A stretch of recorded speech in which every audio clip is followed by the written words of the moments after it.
This episode of We Are Libertarians is brought to you by Audible.com. Enjoy one free audiobook courtesy of We Are Libertarians. Choose from more than 100,000 audiobook titles, including works by Ron Paul, Walter Block, Murray Rothbard, and the Cato Institute. Audible.com also has audio of radio and TV programs and audio versions of magazines and newspapers. You can get the Audible app on any mobile device or download the audio to your computer. Go to audibletrial.com/WAL or head to WeareLibertarians.com and find the link to get one free month of Audible today. Welcome to We Are Libertarians for this week. I am your host, Chris Spangle, and to my left is the returning Greg Lenz. Greg, how are you doing? I'm doing well, Chris. How are you? Nice to have you back on the program.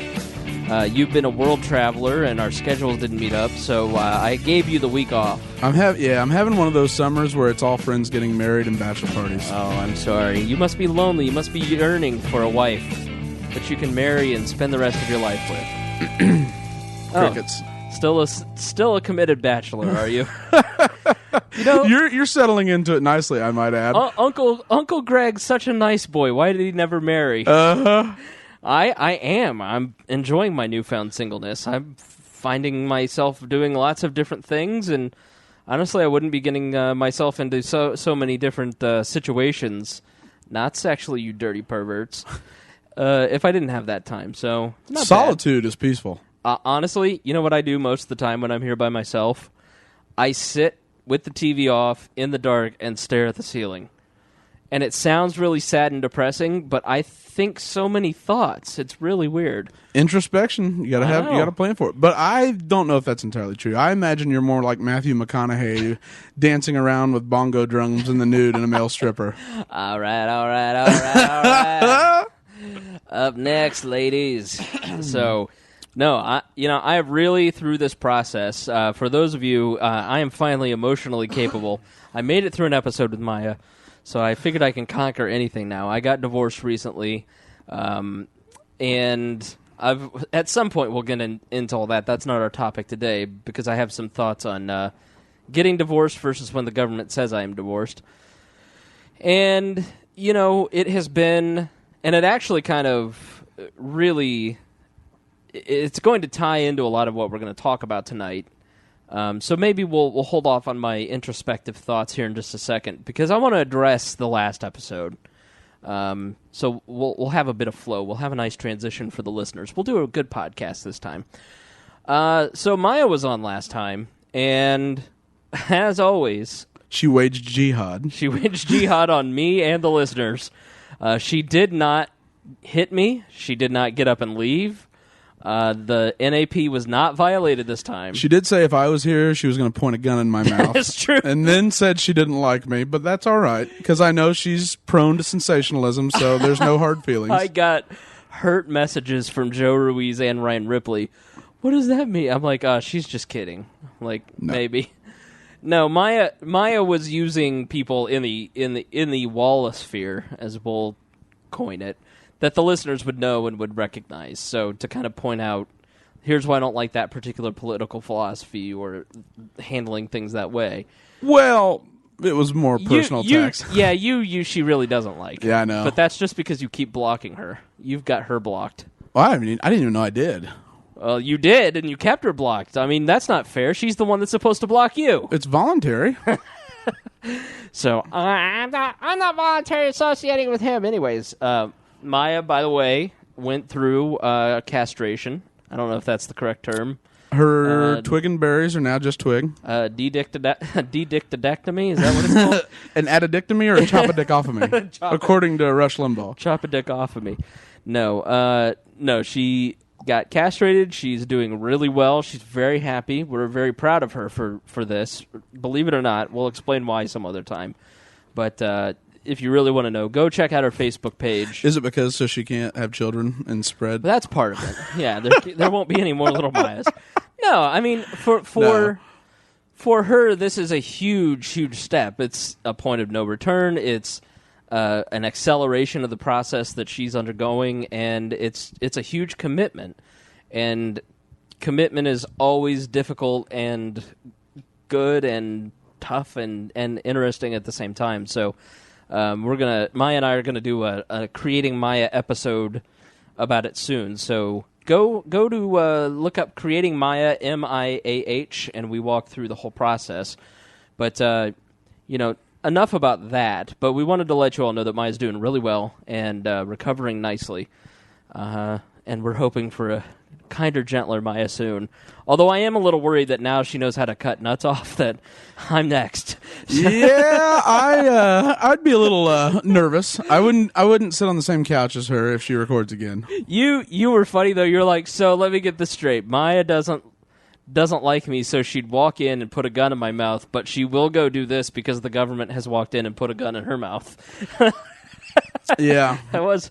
But what was the thing that you sort of? We'll give you a chance to respond. We want to direct you to the Facebook page, Jeff Wolf, who's one of my favorite listeners. Yeah, the opposite of Josiah Crones, and Jeff wrote a very thoughtful piece in the messages, and so we posted it up on the Facebook page about the last podcast episode. And go check that out and get in on the discussion. Miah responded, and so we want to hear your thoughts. But what were some of your thoughts on Miah's episode last time? If you were here, if I had invited you to that podcast, which I didn't because I wouldn't have been able to make it anyway. I know. I needed just me and Miah. Sometimes one-on-one is less explosive. I mean, last time it wasn't good. No, it wasn't good for you. It wasn't good for her. It was way worse for you than me. I just sat there and watched you get hit. And then you got hate mail though. Well, I always get hate mail. I know. So what were the things that you really kind of found yourself disagreeing with? You know what? I listened to it, and this has always been my contention, is that I don't really have any philosophical differences with Miah. You know what I mean? Like, for me, voluntary, and this is something that Jeff wrote to We Are Libertarians, Jeff Wolf, is that voluntarism is the end goal for all of us, I believe. I mean, I would really think that you'd be hard-pressed to find anyone in our Wallace-sphere, quote-unquote, that would believe any differently, that that's where we'd love to see society end up. Yeah, completely. I know, and so for me, I don't have any philosophical difference for the end point. I have a difference in tactics. I believe you'll catch more bees with honey than a grenade launcher. But for me, though, the one thing that really bothered me, and this is something I said to Jeff, because we had a conversation through Facebook earlier this week, and is that when I listened to the podcast, and then I was actually listening to a different podcast that was more politics-oriented, what struck me was the similarities between liberals who see themselves as victims and anarchists who see themselves as victims. They take a look at society, and everything society does to them, they are a victim of. Liberals do the same thing. Ronald Reagan talked about that before. Society is no longer blaming the criminals, they're blaming the collective for creating the criminals. And at a certain point, you have to say either I'm just going to walk away from it and abandon trying, or I'm going to stand up and I'm going to fight, and I'm not going to cry about all the ways I've been wronged. Right. And I don't know if that's something that's talked about a whole lot. Like, I disagree with the whole brutalism and then throwing Jeffrey Tucker under the bus because he got a new gig, blah, blah, blah, blah, blah. Like, those things to me they're libertarian brutalism is just another name. There've always been those strains. Don't you agree? Right. There's like 1,500 different. Everybody, like, the thing about libertarians is they're so libertarian they refuse to call themselves libertarians. Yeah. And it just gets old. And like, there's a video that's probably outdated because there's too many monikers now. But if you go to look up the 6 types of libertarianism on YouTube, there's Ron Paul, I think, is in the title. And it kind of walks you through the differences. There's constitutional Republicans, there's anarcho-capitalists, there's, like what is James, the mutualist? Mm-hmm. All these different kind of strands that work together, cosmotarians. But we are the neo-fascist crypto, or the crypto-neo-fascist libertarians. Crypto-neo-fascist socialist libertarians. Yes. That's what I prefer to go by. Or just statist, as I would say. But there's always a million different, and to me, I'm just exhausted by it. Yeah, like, I'm so tired of the navel gazing and all of it. I mean, if you can't tell by the podcast frequency, I'm fatigued with politics a little bit. I wasn't nervous because I knew that I was still interested in it, and I knew Joe was, and I knew you'd come back because you don't have the kind of personality that can not get pissed off about things. You know what I mean? Things bother you. I felt this way this time last year, and then Snowden hit in June of last year, and that really relit my fires until, summoned through cold. In a solid 6 months of, right. you being angry. Yeah. Mm-hmm. And you're not going to like Spangle when he's angry. No. I will eat Hershey's Kisses and cry on my couch in the dark when I'm angry. There will be weeping, okay?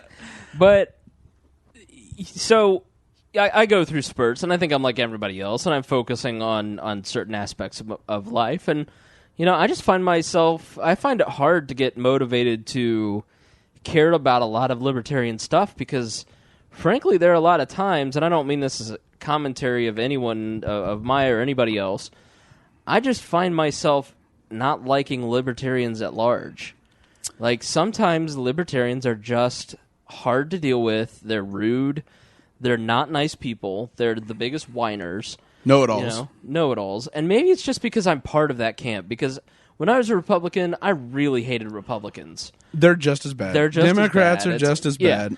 But, and the nice thing, though, about libertarians is they're usually philosophically consistent. Sure. Whereas you go to Republicans, and it's we're for small government till it's a uterus. Now, you always got to bring abortion into it. I didn't say it. You did. What did you, Barack Obama? I didn't say you did. I will say, though, in person, libertarians are like the nicest people ever. But as soon as they get on Facebook, they're dicks. They are. They are social media terrorists. Right. They really are. They cannot wait to go around and flame and start fights and tell you how you're wrong and what you need to do. And if you don't, you need to go kill yourself. But then in person, they're out there like helping the elderly. Right. They're like, hey, gee willikers, ma'am, can I help you across the street? But on Facebook, it'd be like, die, ma'am. Yeah, ma'am. You didn't like my Proud Hound meme? Oh, what are you, a statist? Yeah. So, yeah. But I remember when we went up to Michigan to see Creighton at Young Americans for Liberty at the Michigan Convention. Mm-hmm. Or no, I'm sorry, it wasn't that. It was the We Are Libertarians, or not the We Are Libertarians. It was the Young Americans for Liberty at IUPUI when they had Dr. Friedman and Dr. Randall Holcomb from Florida State debate about essentially the finer points of anarchy and minarchism and what the state would devolve into. And I think I texted you and I go, how hilarious that we're sitting here listening to this debate and these messages are being read by the NSA. Like, right. It seems a little bit cart before the horse. No, but I think you've got what you've got going on is you have a whole generation of libertarians being well-trained in politics and in philosophy. And so, yeah, I think at a lot of these SFL-YAL things, it may on the surface look like circle jerk, but 20 years from now, that's going to be a healthy political movement because not only are they steeped in political philosophy, they're also steeped in political tactics. The tough part, though, is translating that into political systems. Well, the part of it, too, is just getting along. It's like, just shut up long enough. Like, Democrats fight. It's a very group-based party. You've got your Latino bloc and you've got it's identity politics. Yeah, and various different groups, and they all come together to elect. They fight like crazy in the primaries, but then they come together and win. It's like if we could just get libertarians to kind of get along enough. But we can't figure out what party we want to be in. We can't figure out if we want to be in politics. We can't figure out we just argue about everything. It seems like, and what we really need is just less arguing and more doing. Yeah, in many different ways, and we'll talk about one of those ways in a little bit, but not just political ways. I'm talking about personal ways too. And it's never easy. Like, look at even in the United States, and you could never say that the Republican Party, as it currently exists, is the party of small government or trying to peel government back. Sure, they are progressives by any way, shape, or form, and then the Democrats are just progressives on steroids. Even your small government Tea Party people are. Many of them are social conservatives, and the Tea Party now has devolved into the John Birch Society with conspiracy theories. I mean, it's, we'll talk about Bergdahl in a little bit, but I don't think you could find any shred of helpful information if you went to any Tea Party Facebook page right now, and we're trying to find out information about Bergdahl or Benghazi or any of that. You'll find lots of pictures, or the latest video of Barack Obama trying to lift weights, or Nancy Pelosi getting schooled by a high schooler at like a picture or a picture opportunity. Stuff that doesn't matter to regular people. No, it's just it's retail level, quick buck politics. But at the same time, though, like the thing about that makes the progressive argument so appealing is they have solutions to problems in theory, and they sound like legitimate alternatives. Republicans get hammered as the party of no, and no, they're essentially the same thing. Right. And for libertarians, it's no, we don't state a good enough case of what the alternative actually looks like without the state. Sure. And that's what we need to develop and focus on. Not does government have the right to exist or does it not? Right. Solutions. So let's get into our first topic. We've ranted against people, but we'll kind of delve further into Miah in future episodes.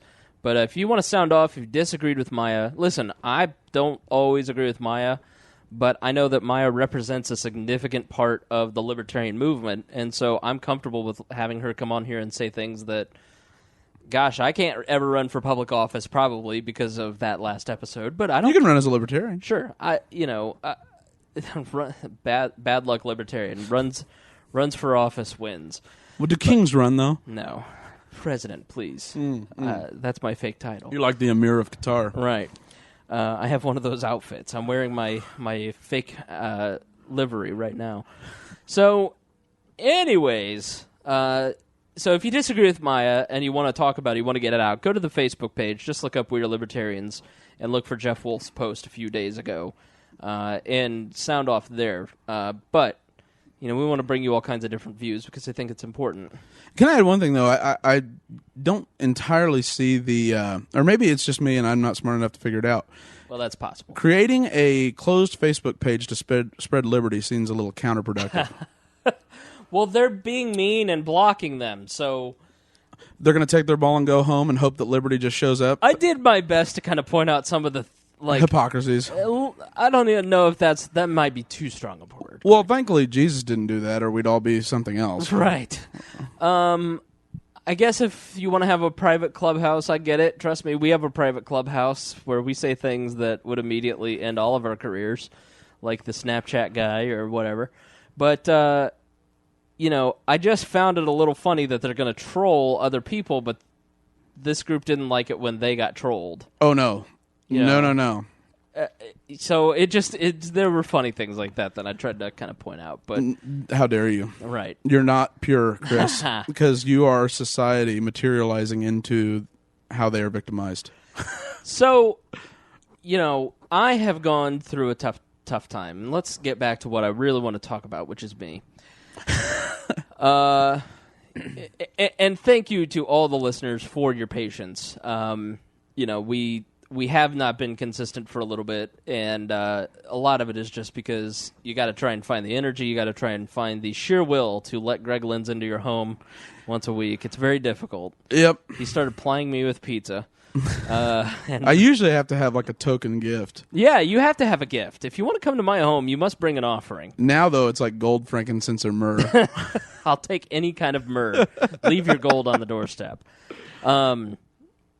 But... So thank you for your patience, and we're trying to get back to a regular schedule. I can't say that we're going to be able to do it every week. The biggest problem is my morning schedule. I get up at 4:30 in the morning, and so it's tough to have Greg over at 7:30 on a weeknight and then get up in the next morning. So we're definitely going to shoot for once a week continually, but please be patient if it's once every 2 weeks. And by September, we'll probably go back to Saturday, so it won't be an issue at all. Cool. That would help. Now, I ran into a situation, and I want to talk about charity because I have had an unbelievable week, and this is probably going to be a little more of a personal episode than we're used to, because I want to talk about a lot of personal situations, and I'm going to be kind of veiled. Let me give you the Glenn Beck. I just can't say everything that I'd like to say, but it's huge. It's the biggest. It's life-altering. It's going to change the course of history, Greg. What exactly are we talking about? I don't So I have a friend, and I just a friend had a question about Facebook, and I do that for a living, essentially. I work on social media, and so I helped this person with their question, and we got to talking about their situation, and they're in a very bad personal situation. They're in a shelter. They're about to move into a home. They've lost all of their personal belongings. They have 2 children, and they're close to my age and looking at completely restarting their life. So you spend all these years building up what little you've got, and then all of that is taken away from you because of circumstances beyond your control. And it just really broke my heart because, honestly, I've been through that a little bit, but not anything close to what this person and their kids have gone through. And, using the power of social media, I just put up a Facebook post on Monday and said, listen, I've got a friend. They need help. They need donations. They have to completely restart their home. And essentially what's happening is whatever I'm able to put together for this person is what they're going to have on the planet. They've got 4 walls, but they don't have anything to put it in, and they're the only source of income, and it's just a very difficult situation. And so, hearing that, I thought about it today. There are so many people who you may not hear a lot of these situations where it's that catastrophic, that deadly. But how many times a week do you say, man, if you need anything, let me know? And you really only kind of mean it. Like if they called you and said, you said anything, right? And you'd be like, oh, crap. As long as it is not in any way, shape, or form the slightest bit inconvenient. Right. Or something I might want in 10 years. And honestly, I really did the least I could do, which was put up a Facebook post and just say, hey, I'm going to collect donations for this person. And I didn't expect what happened to happen. 3 days later, I've had 65 people contact me. I've taken 3 carloads of stuff. The next week and a half of mine is planned out to pick up donations, to pick up furniture, to move this person, to move their kids. And, my Facebook friends responded in a way that completely changed this person's life and my life, too, with their generosity. And when they walk into their new home, they're going to have a furnished home. They're going to have all the necessities, clothes, a lot of it hand-me-downs, most of it is hand-me-downs, but to this person, that is better than new because it's hipster. It means a new life, and it transpired over 4 days, and 65 Facebook messages and emails and texts, and I don't mind spending a few hours a day. I certainly is not any big deal for me to drive, an extra 5 minutes out of my way to go load stuff into my car, keep it in my place, and then take it to them once they're settled and ready. It really is not inconvenienced my life in any way. In fact, it has been an enormous blessing. And, I have gone personally from being emotional and upset about selfish things to being emotional about selfless things because you like my black pastor impression there? Look at you. I know. I'm about to get a Jaguar and a fancy suit, but it is true. I mean, it is... What, was that racist? Did I go Justin Bieber? Oh, boy. I just am blown away by the depth of people's responses. Like, people are... Half of their house is going to this... there's one family that is donating a sleep number bed and a dining room table and end tables and just giving until, and maybe it's all stuff that they were going to take to Goodwill, but, they have inconvenienced their life a little bit to help arrange this stuff, deliver it, or have us come pick it up and move it around. And it's just huge. and this has taken place in 3 days with the power of social networking. And it isn't because I have 5,000 Facebook friends. The vast majority of people that are responding are high school classmates, which is very interesting because I've got all these libertarians who don't want there to be government charity responding, and the people that are responding are the Democrats and the Republicans and quasi-libertarians. But they're Plainfield people, above all. Which, listen, if you're from Plainfield, Indiana, you are a better class of human being. Am I right, Greg? Well, yeah, I said it this morning. We're well-mannered, respectful gentlemen. Good-looking. Incredibly good-looking. Right. But, so I don't think you have to have a big network.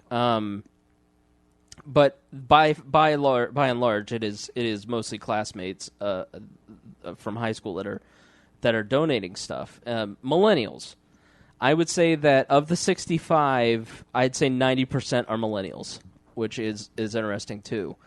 Probably a bit of a sampling error since that's the majority of your friends that actually follow you on Facebook. Sure. But way to blow my sample size there. Sorry. What are you, some sort of scientist? But, I was thinking about this last night, and when I was kind of thinking, like, what should we talk about tonight on the show? And I thought, how does this relate to government and politics? And the truth of the matter is that if I had said to this person, let me hook you up with government assistance, what would happen in that situation?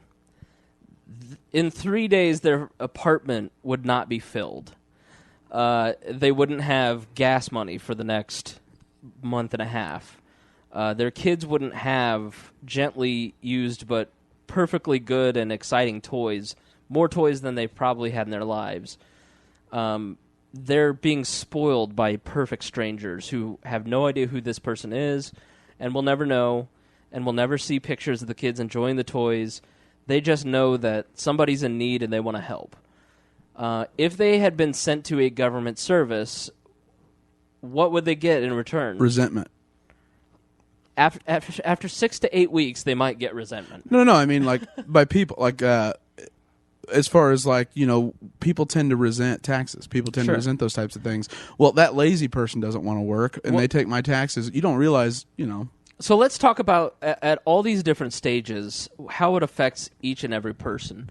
So let's start with the person and their kids.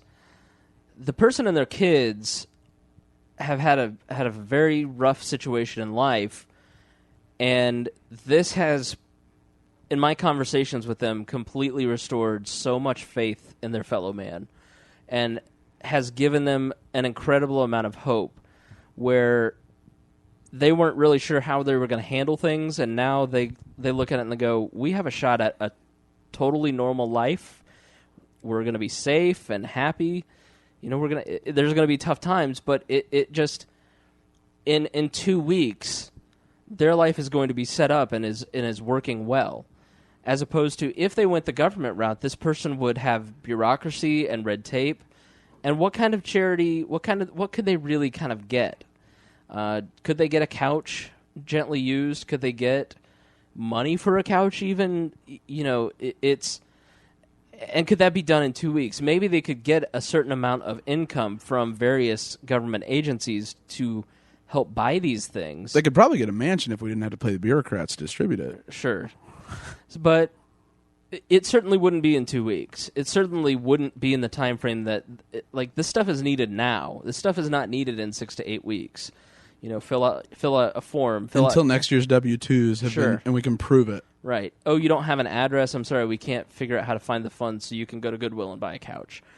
So they're harmed in that, and they don't receive the benefit of having people give to them and having so many people give to them. It really, I think, I've been on the receiving end of a lot of that help through my divorce. I've had a lot of friends and family give me so much support, so much help, and to the point where you don't feel like you deserve that. You really shouldn't. You don't want to bother people. You don't want to have people go out of their way to do things for you because, listen, I'm tough. I can do it on my own. And it is a little embarrassing to say that you need help, but Sometimes just like an arm around your shoulder. You're doing well, buddy. Sure. By the way, please stop that. I know. But my family, I was brought so much closer to my family the last few months. My relationship with my family is better than it has ever been, at least since my parents got divorced 17 years ago. My relationship with many of my friends is much, much stronger, and it's because they gave to me. They decided that, listen, I can take a little extra time, make a little extra effort to just check up and say hi, or to give that coffee table, or to do this, to do that. And, I'm sure now that I've been on the other side of that, I know how it makes me feel to help a friend. To have the ability to say, oh, you need help? Let me just do it for you. As opposed to, well, if you ever need anything, let me know. And then just walk down the road. To throw up the post and say, listen, hey guys, can we organize this? Can we do this? And then people respond en masse. Does two things for me. It makes me feel incredibly hopeful in people. So I have hope. It makes me less depressed because I don't sit here and think, gosh, society sucks. By the way, that's happening on both ends of the giving-receiving. Wow, people don't suck that much. Maybe there is good in the world, as opposed to the constant drumbeat of there is nothing but pure crap in our society. And secondly, it gives me something to focus on because it just feels good to give to people. It feels good to help make a difference in somebody else's life. And by extension, all the people, the 65 people that have given to this family, all have those same feelings. Like, some of them have been through a similar circumstance, or some of them they've had this thing in the garage and they need to get rid of it, and they haven't taken it to Goodwill for whatever reason, but man, they feel moved to act.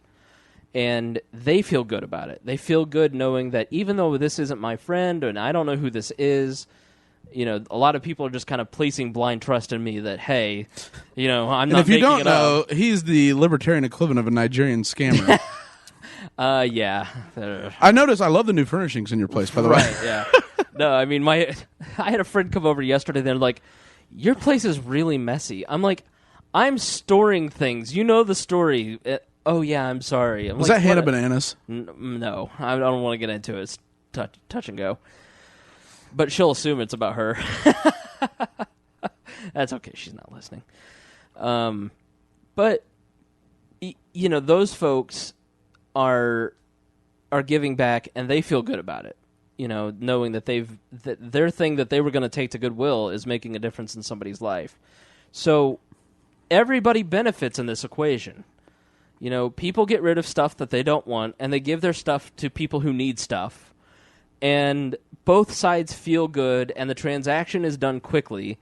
And all it takes is just a little bit more of us going, hey, do you need anything? Are you okay? What can I help you with? So society is strengthened because we're being better people to each other. As opposed to me sitting here, let's talk about the government model for a second. So if we're going to give charity over to the government... I'm so ready for this. I know. I nerded out for an hour. So this is the libertarian model of charity. This is how our neighbors are helped in a libertarian society. It means that instead of just thinking, oh, well, I'll refer them to a government number and pay my taxes and give them a token, hey, let me know if you need anything, taking the time to say, hey, how are you doing? What are you up to? Oh, wow, you're having a tough situation. Hey, what can I help you with? What can I do for you? That's a libertarian society. What does government charity look like, Greg Lins, in this day and age? Government charity looks like somewhere between probably about 30. Let's define government charity, okay? Are we force is charity? It can't technically be called charity. Okay. So are we talking about government welfare, or are we talking about the government-created 501c3 charities?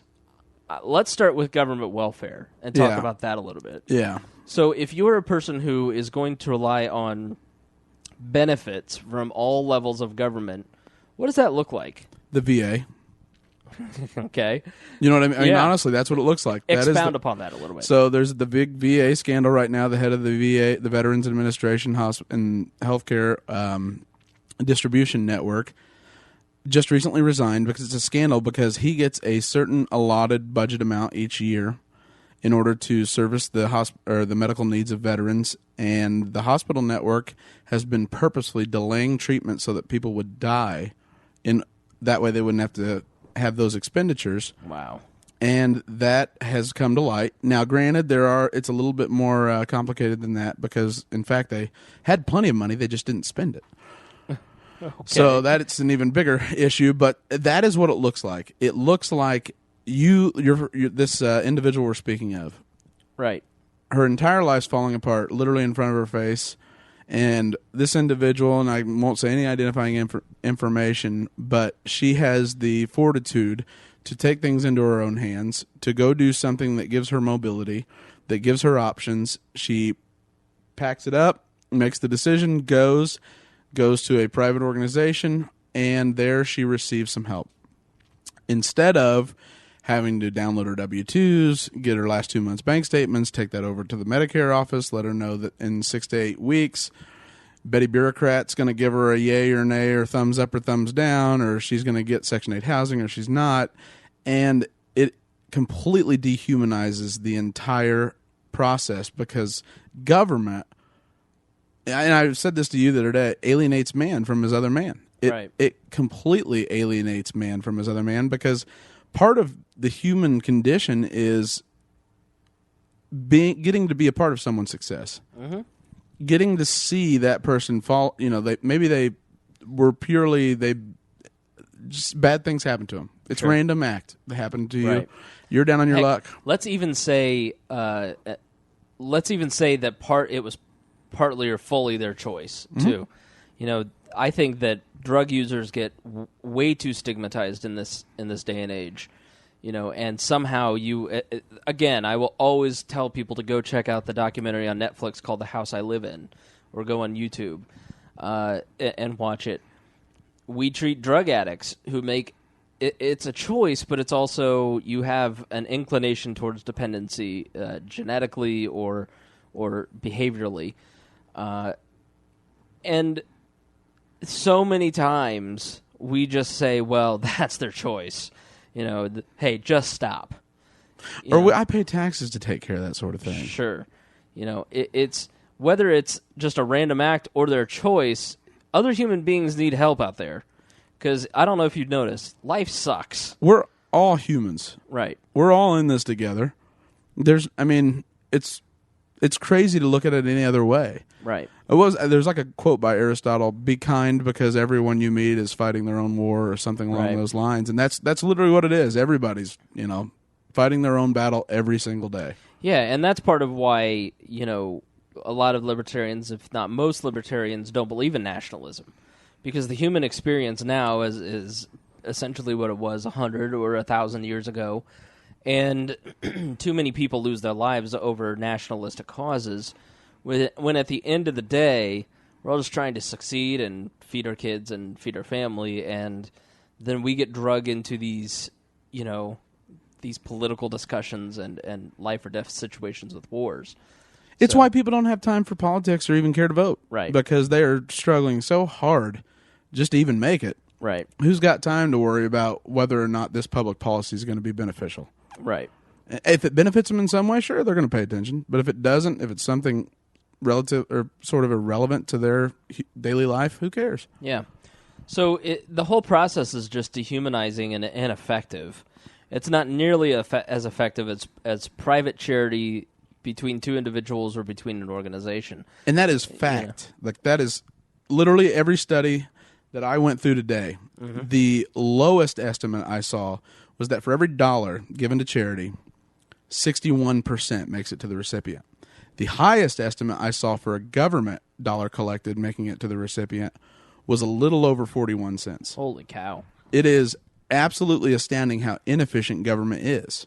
And to his credit, I don't love, obviously, state-funded but privately administered organizations, but George W. Bush, very few people know this, his little pet project that he loved was the office. I'm going to mess it up because I had it written down, but I don't remember it right now. But essentially, what it was a government organization that allotted funds to churches and religious institutions and community organizing institutions. Yeah, and they would just distribute the money. And they couldn't discriminate based on religion or anything like that. It was purely how effective you were. Yeah, I mean, in Indiana, it's the Office of Faith-Based Initiatives. That's what it is. Yeah. Yeah. And Indianapolis, it's called the Front Porch Alliance because neighbors sit on their front porch, I guess. I don't know. But, anything, it just would be better if we didn't steal that money to try and distribute it to the charities that the government thought were best. Yeah, and to think that they do it. Take $1, spend 67 cents on their own people so someone can have a job and disapprove someone that needs it, so that maybe sometimes 33% ends up making it to the individual that does need it, and you call that caring? Right. Fraud. Sure. It's fraudulent. Yeah. And it's money laundering. It is literally money laundering because those jobs aren't created here. Right. Those jobs are created in the grand old buildings of D.C. Go walk around and you're going to see where those actual money for welfare, where those dollars go. Right. Huge brick or limestone buildings that are probably $1 billion to build today. Well, and then they hire people that, God forbid we get rid of the Office of Faith-Based Initiatives, because all those people who get their money from the government, who pay those salaries, they're not going to vote for that. They're not going to vote out a politician. And we've reached a tipping point where a certain percentage of the people who work in the United States work for the government. Oh, yeah. Of any type, but especially the federal government. It grows all the time. Isn't it something like 40% or something? Oh, yeah. I mean, it's insane. How many and people... essentially, I mean, in my opinion, we're on the way to help the healthcare industry being a part of the government economy anyway, right. And then you're over the 50% tipping point. Yeah, and then you can't win. So, again, another reason to be cheery. Thanks for tuning in to We Are Libertarians. But there's almost a bigger thing at play in that it's, do you remember we talked about a show where humanity seems to be coarsening the way we interact with each other? Social media acts as that buffer where we think we can just say whatever we want. I can't remember which episode that was. Well, you should listen to all of them. Well, yeah, listen to every single one, especially the one where Galt attempts to hit Creighton, and Creighton suplexes him to the ground and makes him state how dominant he is over him. That happened. It's in the 40s, maybe the 30s or 40s, and it's just labeled The Fight. And the physical altercation came afterwards, but no one was injured because Galt couldn't fight him properly. His tinfoil hat fell right over his eyes, and he couldn't swing. God love Galt. Yeah. I'm working on a time to bring him back because I'd like to see him come back on the podcast and catch in with our little buddy and make sure he's okay. Mm-hmm. Yeah. No. You're enthused. You're really enthused. No, I am. I always liked Galt. Like, I had no issue with Galt. I thought Galt was hilarious, but he was an instigator extraordinaire. Oh, yeah. He was. Oh, him and Miah. Oh, if they disagreed on something. Oh. Well, Galt would end up dead. Well, yeah. Yep. But you want to be an accomplice to murder? It really depends on who it is right now. Have them Skype in or something. That'd be better. But, I think that, like, social media, like your example, it has brought people back together. Sure. Like, I think that our society went, like, the bigger government has grown, the less we feel responsible for the people in our community. Well, let me say, I mean, I have 5,000 Facebook friends. I do not know all my Facebook friends. I mean, all the time I'm out in public and people come up and say, hey, we're Facebook friends. I'm like, good for us. How are you? And I hope people don't take that personally. It's just it just gets so big at a certain point. You don't know 5,000 people. You can't. And the king can't know all the serfs. Exactly. I'm very important, okay, if you can't tell. I've got many imperial things to do, like pet mittens and eat chocolate and cry. But, I have been able to see people that I've never met. I mean, I've met a couple people that, man, we've been Facebook friends for years. We talked all the time. I've just never met them before.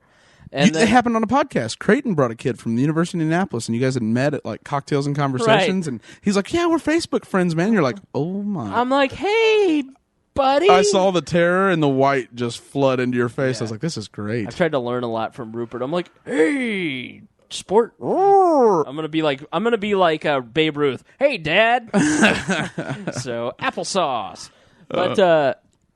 I've gotten to meet several of my Facebook friends. I've gotten to reconnect with several old high school friends. I get to spend time with a lot of my friends because we're going to be moving furniture with each other. You know, it's and it's very social. I mean, social media has caused me to be social with people in person, and it is good for that. But there's a great video right now called Look Up. It's had 42 million views on YouTube. It's by some British guy about looking up and admiring the beauty of life, and don't miss it because you're staring down at a tiny little screen. So social media certainly has its purpose in life, but it's not good or bad, but it is an amplifier of however you use it. Right. For sure. Because, I mean, it wouldn't have been possible to do what you did unless you would have made 65 phone calls, and it would have taken way more than that to get responses. Sure. You know? I mean, I still have to message with these people to arrange stuff, but, you know, it's much more minimal than trying to think, oh, gee, because I couldn't call, I'm thinking of Chris and Joe and a couple other people like Joyce. I'm going to meet her tomorrow to pick up stuff. I've never met Joyce. I don't know Joyce. I wouldn't have her phone number to call Joyce. And then I'm meeting an old high school friend I haven't seen in 10 years to pick up a bunch of stuff. I don't know her number. I don't know how to get a hold of her. But it's nobody you know. But you're just giving me that look like, I know I'm single, but I'm not trying to, lay pipe with every person I meet. I'm just sitting here being single and enjoying it, being alone. On multiple dating sites. Shut up. Listen, some of us swipe right. I can't help it. But it does. It's brought that social aspect, but there's also that social terror aspect where it's like you think that just because you just think people think they can say anything. It is. It does coarsen. But Right. I think it also, when there's anonymity or there's a little bit of a buffer, I think people are way more likely to be real because there's not the social cost involved. Right. So they're more than willing to help completely, whereas if it were a different social environment, they may not have had the self-confidence to do it. Right. This person, they never would have asked for help. Ever. But it provided a platform for us to begin a discussion, so then I could help them. Exactly. So it's good and bad. So the question from a libertarian perspective is how do you leverage that, to me? How do you show that that's what a libertarian idea or policy looks like? The Rush County folks, Paul and Joyce Morrill especially, out in Rush County, Indiana, in Rushville, they constantly say, listen, it's not about telling people how to live, it's about living the libertarian lifestyle. It's about the golden rule. Live out the golden rule. I mean, even if you're not a Christian, even if you're not a believer of any faith, if you're a hardcore atheist, man, what is wrong with the golden rule? If you wouldn't do that, you wouldn't want somebody treating you or saying that to you, why would you say it to somebody else? Just be decent to each other.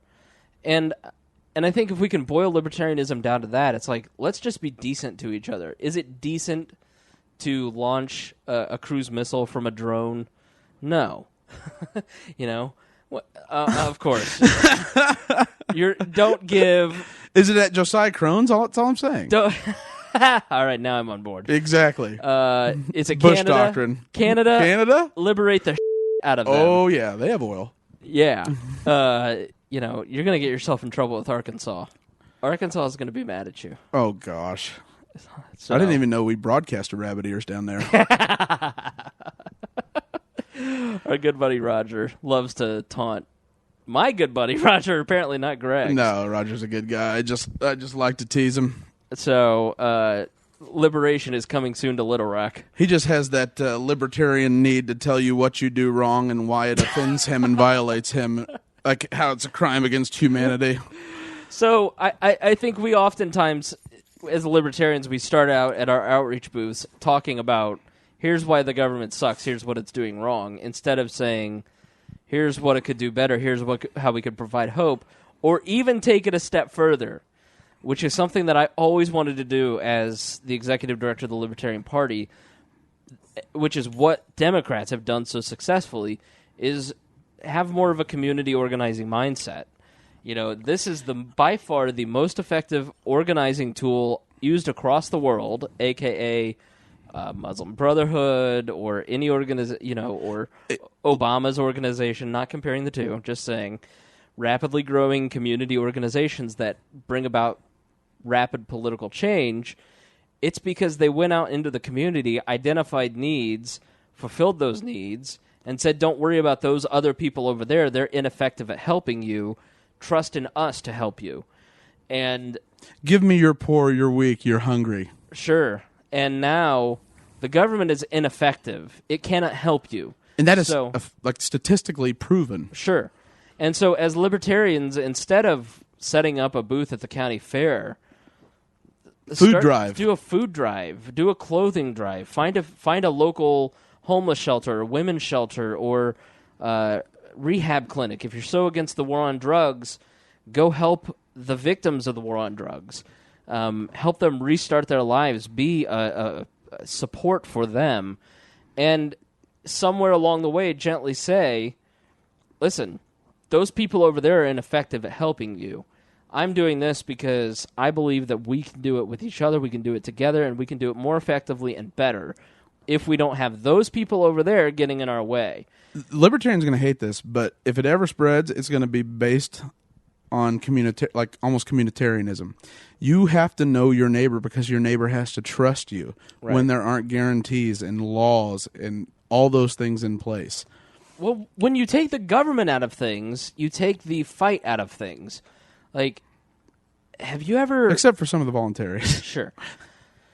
But, yeah, I really learned this in the gay marriage debate.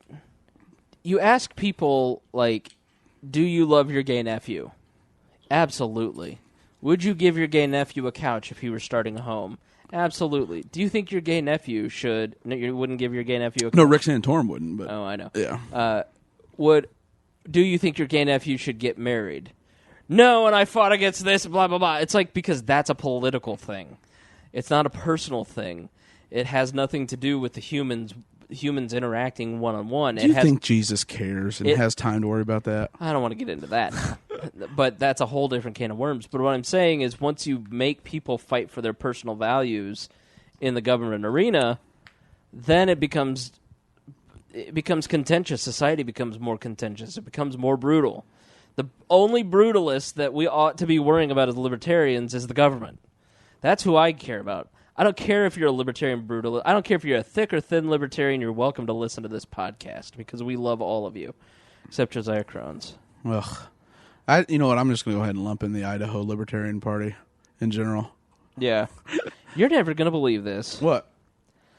I just looked down at my phone. Mm-hmm. 4 minutes ago, I received a text message from Gina Martinez.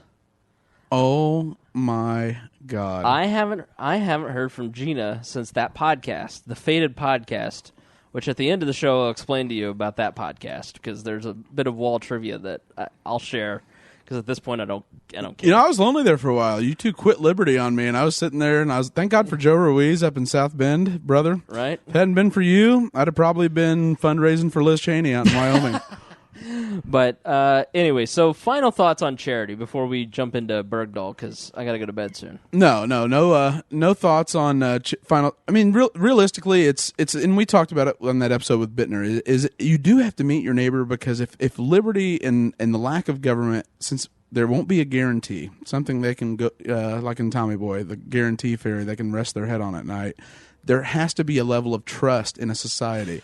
The guarantee fairy. No, seriously, like I love. Yeah, the Tao of Tommy Boy. You know, there is some truth in that because when people don't trust each other is when they want government guarantees. Right. When people do and they have communities and they know that they have support systems that exist that are way more effective than anything a bureaucrat could deliver in 6 to 8 weeks, it's a beautiful thing. Sure. I mean, it's just so frustrating. And all it does is the false sense of security. If we got rid of this, then this would happen. Well, in so many of those instances where if we removed X government program or bureaucracy, then what would happen to X? Let's say if we removed government police, well, then criminals would just run free. as opposed to now. I mean, we're in Indianapolis and we have a shooting every single day. Well, they wouldn't be criminals if they weren't running free and committing crimes anyway. Whatever. Don't use my own circular logic against me. No, I'm proving your point. Like, right. No, yeah. That's what I'm saying. Like, it's like gun-free zones at schools. Well, guess what? People are bringing guns to school, and nobody's protected. No. You know, the only people with guns are the criminals. I mean, and so many instances. Well, gosh, poor people would be hungry if we got rid of all these government programs. Poor people are starving now. And you're creating more people because they have this false sense of security that I can go to the government and get fed. And so guess what we do? The people who pay taxes, we either A, are old Republicans and resent the class that gets benefits, or we just are the liberals who think, oh, well, the government will take care of them. I don't need to give it to charity. No. I don't need to do this. You know, and you know, we talked a little bit about it. If you're a 501c3, you are at the mercy. There's so many. If you take government grants, if you take government money, when you have that government identifier of a 501c3, which you legally have to have if you really want to do any kind of real serious charity work, you're beholden to so many different rules, regulations. You take the government's money, there's so many strings attached to it. You can buy Bic pins, but you can't buy anything over 99 cents per package. You can accept this type of money from these certain people that vote Democrat, and that has to go into this fund. And they outline what funds you can have, and if you raise money from this type of event, it has to go into this fund, and that can only be used for personnel, but it can't be used for office supplies and rent. I mean, the comptrollers are necessities in this day and age to try and deal with the red tape. Well, they're the closest thing to like a WPA that government's ever created. Sure. Like Dodd-Frank and any type of the Civil Rights Act, even though I'm personally I'm a political proponent of it, I think it could have been done better legally. Those things, all they do, they're make-work projects. It's no different than WPA, than the New Deal. All those did was create the lawyer and accountant free employment or full employment act. If I wanted to take this person and give them money, let's say I didn't raise furniture. Let's say I didn't raise, books and DVDs for the kids, and I didn't raise goods. Let's say, you know what, and this would be more efficient. Instead of me spending hours and all this gas money driving around Indianapolis, picking things up and making appointments and doing all this, I just put out a Facebook message and I said, listen, I've got this friend. Here's the situation. They need help. Send a check here. Send a PayPal statement to my bank account. I will make sure. Now, obviously, there's ethical, people question that. And, even getting all this furniture, I had one person ask if the furniture was actually for me. I'm like, I'm not going to lie about this. That's for my cats, duh. Right. My cats need a queen-size sleep number bed. But, no, that's my new neighbor upstairs. Don't worry about it. So, I'll tell you about her later. Hey-o. So, stop waving. She can't see you, you creep. Get off the ladder. So, anyways. No, but, I think what we talked about today is that government in no way, shape, or form makes helping people any more efficient. Right. It doesn't do a better job of it cost-effectively or purely from a logistical perspective. And there's a social cost to it. Right. It makes you like your fellow man less. Yeah. It desensitizes you to the human condition of struggle. All right, so moving on to our second subject. The big news out of this week is that we are negotiating with terrorist Greg Lenz. That we have traded 5 Taliban fighters from... high level, likely to recede back into terror. Sure. In Guantanamo Bay for the life of an American soldier, the only known POW? The only known POW remaining, yeah. Right. So... give us some more of the details, because like a lot of people, I may have missed some of the details this week. As I state every week, I know nothing, so that's why we have Greg Lenz here. Well, it's a really cloudy situation. In my opinion, he deserted. From everything I've read, from all the interviews, unless this is government propaganda 101, which obviously could be, There have been so many reports and letters he left behind talking about he just no longer saw the point of it all, and he even left a letter to his troops or his team saying that he was going to walk off into the mountains of Pakistan. He is a guy that was disillusioned by his purpose in the war on terror. He no longer felt that the cause was justified and or moral. Did he possibly help the Taliban and Al-Qaeda? Maybe. I can't say for certainty. It almost looks like it because from the reports of the people that went looking for him, 6 guys died. 6 American soldiers died trying to search for him after he was no longer there. On the search mission, all of a sudden they went from not being very nervous about like any IEDs or any cars exploding that they were searching around or any buildings. All of a sudden it was direct hits over and over and over. Really? And the Taliban had reported that, or Al-Qaeda had reported that he was helping them. Would they do something like that? Absolutely. Sure. Misinformation is the name of the game. Right. His dad opens the ceremony when President Obama has it at the White House in Arabic. The thing is, in Afghanistan, the 2 languages, neither of the main spoken languages are Arabic. It is Pashto, and then I always forget the other one. But then Arabic, though, is the language of the upper-level leaders within Al-Qaeda. Well, yeah, I mean, that's the common language for reading the Quran, too. So, in all that you've read, what wrongdoing did Bergdahl... I mean, what do people think he did? Do they believe Al-Qaeda now just because Barack Obama made a trade? If they're on the right, they do, since it's election season. Like, I really... Like, I can't... what I'm trying to figure out is so often the conservative media is just mad because Barack Obama did something, or they're mad because he didn't do something.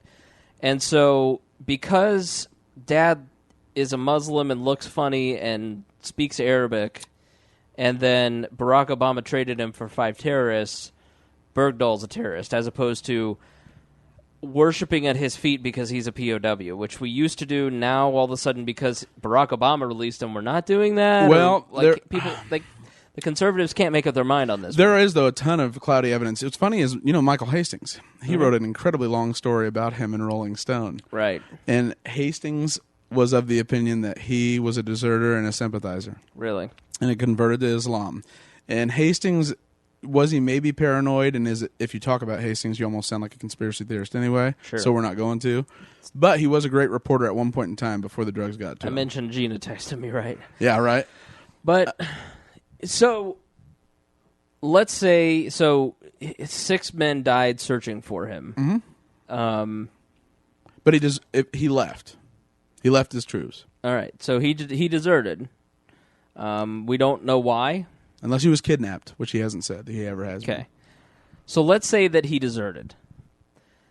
To me, regardless of his POW status and the fact that he's been recovered, if he did wrongdoing, he shouldn't be treated differently than any other military person, especially if it cost 6 lives. So if he deserted and it's found that he's tried and he's found to have deserted and... or committed treason, then he should be held accountable for that. But there should be a fair investigation for that without political influence. I mean, to me, that just seems like the most reasonable thing, right? Like, as opposed to just saying, well, he's a POW, he's a hero, we can't try him for what he did. On its surface, yes. Okay. Think a little deeper. What benefit is there, even if we do suspect that he is...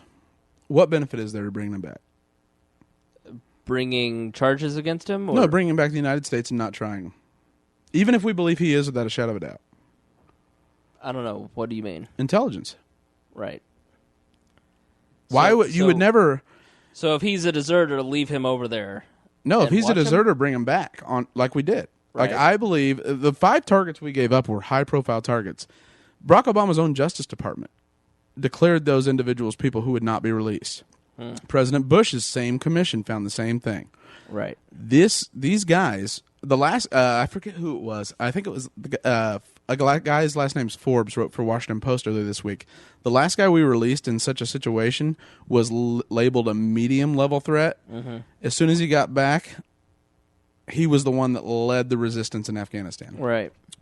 It isn't like all of a sudden they found, peace. Well, let's deal with Bergdahl first and then the Taliban second. I mean, what do you think should have happened to Bergdahl? I mean, I can't imagine a world in which we don't bring one of our own home, right? Mm-hmm. And I do think there is some merit to that, especially if that's the case. We honored our obligation, and that should serve as almost a amount of trust towards the troops. Sure, that we're not going to leave anyone behind ever, right. No matter even if they are a traitor. Yeah. We're going to, but on the same token, but we're also going to do something on the flip side that could kill more of you. Very true. Which is part of the conundrum here. And the whole thing, the real issue, is it moral or is it legal, and what exactly are we hoping to get out of it, to me? Right. Legally, the president issued a signing statement as part of the NDAA that said a 30-day waiting period before he can negotiate something like that with a... I guess it is a true swap, since the Taliban is a legitimate government within Afghanistan. They were, before Karzai's administration, they were the government. That's where when I hear Colonel or Alan West and those guys, I'm like, you guys, seriously, just read a book. Right. They are a legitimate government institution. They just follow Sharia law. Right. So the President Obama didn't do anything wrong on that account, but that 30-day part of the NDAA that he signed off on it. He issued the signing statement, said he can't be held back because it could put someone's life in danger. I'm not buying that argument. And I do think there are grounds. I don't think he'll get impeached, but I do think there will be political repercussions. Sure. This is toxic to me. Oh, yeah. I mean this is more toxic than the VA. This is... you don't want to leave one of your own behind, but at the same time... And these are 5 guys. I mean, part of the problem is, what do you do with the Guantanamo prisoners in the first place? They should be tried. You just can't leave them in limbo like this. And the longer you leave them in limbo, the more dangerous they're going to become, because I just don't imagine a world in which every prisoner at Guantanamo Bay dies in Guantanamo Bay. I mean, something at some point has to happen. We have to rectify this situation completely, because it just goes against every value that our Constitution is founded on to keep people in limbo like that.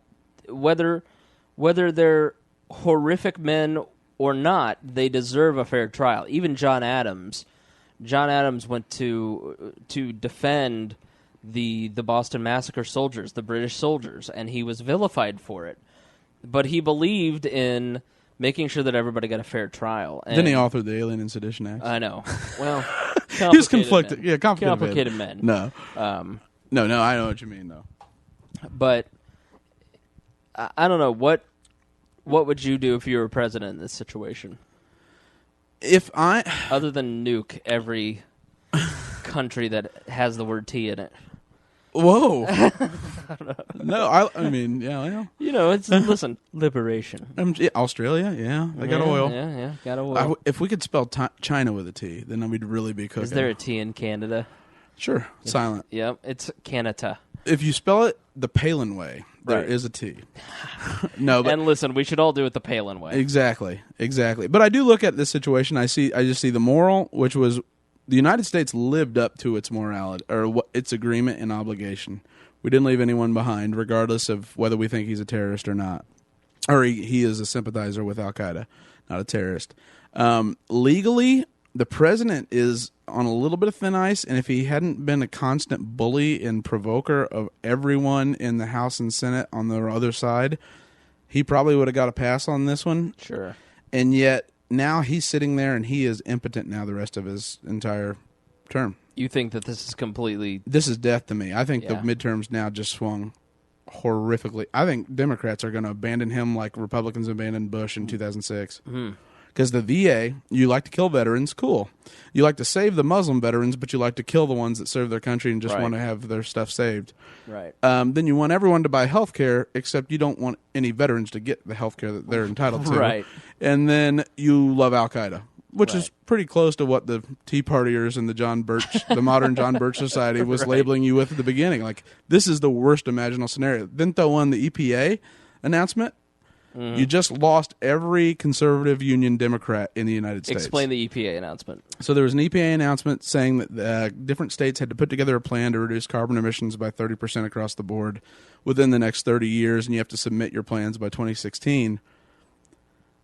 It isn't going to happen. The most or the best study that was done still shows a negative net benefit of $51 billion annually. And a 0.4% GDP loss. The other ones, the ones that are more realistic, are probably closer to losing somewhere around $120 billion in GDP, right? And almost adding a point to the unemployment rate. Right. He's kamikaze Obama is what he is right now. It's just it's sad to watch the man unravel like this and just give up all politics and throw his party under the bus. Yeah, he's done. He really is. All right, well, soapbox time. We got to get to the end here. We got to wrap it up. So, what is on your radar that maybe you missed? That maybe we missed. VA, EPA. Really watch. This is really a peculiar and nuanced situation going on with the exchange, because the Republicans want vengeance, and if the public sentiment sways to their way, there are going to be vulnerable Democrats that are going to join them. Right. And you won't ever see an impeachment, but you are going to see something where this president might as well go to Camp David and play as much golf as he wants to the rest of his term, because he's going to be completely irrelevant. Mine is a personal appeal on a couple different levels. First is, if you've got extra stuff in your house that you just are thinking about taking to Goodwill, get on Facebook or Twitter, but especially Facebook, because that just seems to be more natural. Or Tinder. Get on Christian Mingle, Swipe right. FarmersOnly.com. But get on Facebook. If you've got a couch that you don't use, or if you've got a DVD player, you got extra clothes that your baby outgrew, or whatever. So whatever is the thing that is laying around your house that you're going to get rid of, get on Facebook and just say, listen, I've got this stuff. I'm looking to get rid of it. Do any of you need this? Message me. Because you just don't know who is on the other end of that reading it going, I don't know how I'm going to clothe my kid. I don't know how I'm going to do this. I don't know how I'm going to do that. And that might create an encounter in your life that could really alter the way and make a great impact on their life. You become better friends, and they see that your political status is libertarian and that you're living out your values. And that's the bottom line. You got to start living out your values. And Lord knows I'm not perfect, but I try to live out my values better every single day. And you did this week. If you just do that, then we'll all take care of each other, and the government won't be necessary. If we can just make the government irrelevant over time, because we're such a stronger society. That's a utopian fantasy, I know, but it is what it is. It's worth a shot. Secondly, we were vague on the podcast. If we're Facebook friends, or if you can look me up on Facebook, a little bit more information as to what's up. If you listened this long, I know that you're a hardcore fan and a beautiful human being, a wonderful person. A credit to your race. Yep. Wow. If you want to help out this family that I'm helping, we've got a lot of the necessities, but I would like to not just have them get by. I'd like them to be fantastically spoiled. And if you have an extra $25, $50, $100, $1,000, whatever, if you can put it on, go to Walmart, get a Walmart gift card or a Target gift card or one of the Visa cards. Greg was generous enough to bring a Visa card tonight, and we appreciate that. And then my mailing address is actually on there. Mail it to me, and I will make sure that they get this, and that they have gas and food and cleaning supplies and diapers and all the stuff that they need. That, an extra $50 to you may not be. It's $50 is a lot to all of us, but to them, it's a monumental amount of money right now. So I would love to be able to say, perfect strangers that I've never met are giving you this money just because they want you to succeed and do well in life. So, and to look at their kids and say that there are a lot of people who care about you and want to create some help you libertarians. Yep. That's exactly right. Education camp starts on Monday. Exactly. So if you can, my mailing address is on that thread, or you can feel free to send me a message and talk to me about it. I'd love for that to happen. I'd love for our audience to help give back to this family. It's for an unbelievable cause. You're just going to have to trust me. I'm not using Trust it. him. Yeah. I mean, it's a serious situation. So thank you all for listening. We love you guys. Thank you for being so patient with us and for listening. Gosh, you guys are cute. So swipe right on me, I'll swipe right on you. Right, everybody? All right. As always, next time, when we return, we promise To do better next time. Music for We Are Libertarians is provided by Hoosier musician Brian Keith Wallen. Please check out his website, briankeithwallen.com. The song is Bad Spell.